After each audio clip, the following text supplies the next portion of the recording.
বিএনপির নয়াপল্টনের দলীয় কার্যালয়ে মিলাদ শেষে ফেরার পথে অতর্কিত হামলায় মারা যান ধানমন্ডি থানা শ্রমিক দলের সভাপতি বাবুল সরকার।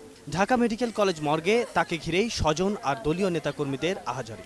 নতুন একটা কমিটি হয়েছে, এটা নিয়ে হয়তো কারোর সাথে মতবিরোধ ওনার ছিল, কমিটি নিয়ে প্রতিপক্ষ ছিল, তো সেই হিসাবে উনি মোটামুটি আতঙ্কিতই ছিলেন। হুন্ডাটা স্টার্ট দেওয়ার ঠিক 10 হাত যাওয়ার পরে অতর্কিতভাবে 6-7 জন লোক, অচেনা লোক যাদেরকে আমি চিনি না, অন্যান্য রাজনৈতিক নেতারা চিনেন কিনা আমি জানি না, আইসা হামলা করছে, চাপাটি, হকি স্টিক ইত্যাদি। একই ঘটনায় আহত শ্রমিক দলের সাধারণ সম্পাদকের দাবি, তিনি চিনতে পেরেছেন হত্যাকারীদের।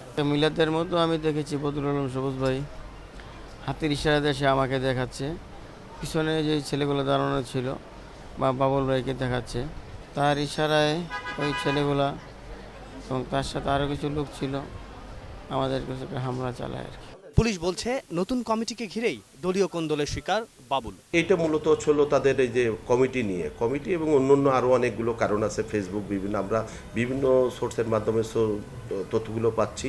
এই তথ্যগুলো আমরা যাচাই বাছাই করে যারা প্রকৃত অপরাধী তাদের আওতায়, আইনের আওতায় আনব।